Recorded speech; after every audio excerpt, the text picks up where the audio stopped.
Langkah tegas yang diambil oleh aparat kepolisian memang menjadi angin segar di tengah keresahan masyarakat. Ketika pelaku kejahatan sudah berani membekali diri dengan senjata api dan senjata tajam, ancamannya bukan lagi sekedar kerugian materi, melainkan nyawa taruhannya. Tindakan kepolisian di wilayah Polda Metro Jaya sepanjang Mei 2026 ini menunjukkan komitmen serius dalam memberantas aksi jalanan tersebut. Skala penindakan yang masif menangkap 173 pelaku begal dalam kurun waktu 1 bulan bukanlah angka yang kecil. Hal ini mencerminkan tingginya mobilitas tim pemburu begal di lapangan untuk merespons laporan warga sekaligus melakukan pemetaan wilayah rawan konflik kejahatan. Legalitas tindakan tegas dan terukur. Pernyataan dari Kepala Harian Kompolnas, Arief Wicaksono, serta apresiasi dari Komisi 3 DPR RI menegaskan bahwa tindakan tegas, bahkan jika harus melumpuhkan pelaku, adalah hal yang sah secara hukum. Berdasarkan aturan Kapolri mengenai penggunaan kekuatan, polisi berhak menggunakan senjata api jika ada ancaman seketika yang membahayakan nyawa petugas atau masyarakat umum. Begal yang bersenjata senpi, sajam, otomatis masuk dalam kategori ancaman tinggi ini. Ya, terima kasih. Begal ini kan sekarang sudah marak tuh, terutama di ibu kota di Jakarta ini kan. Jadi pelaku kejahatan kekerasan dengan ancaman kekerasan atau termasuk pelaku pencurian dengan pemberatan. Nah, ini petugas dalam hal ini Polri itu harus tegas.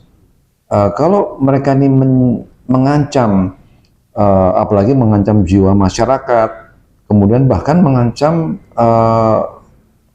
Polri, apalagi menggunakan senjata api atau senjata tajam, ya itu harus diambil tindakan tegas dan terukur. Bahkan dengan segala kemampuan yang ada, misalkan katakanlah ditembak, tetapi yang harus kita perhatikan ditembaknya itu juga harus yang terukur dan tegas,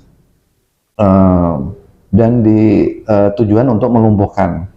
Yang lebih penting lagi, tindakan kepolisian itu juga harus didasarkan kepada Peraturan Kapolri nomor 1 tahun 2009 tentang tindakan kepolisian. Itu ada urut-urutannya. Dan juga jangan lupa harus mengacu kepada Peraturan Kapolri nomor 8 tahun 2009 tentang penghargaan hak asasi manusia. Yang penting harus disesuaikan dengan ancaman yang menimpa masyarakat, bahkan anggota Polri itu sendiri. Demikian.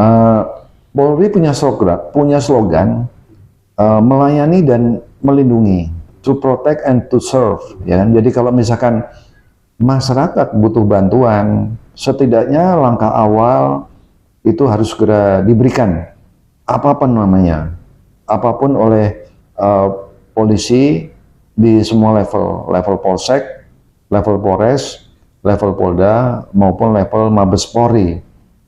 Karena sekarang berbagai macam platform itu sudah disiapkan.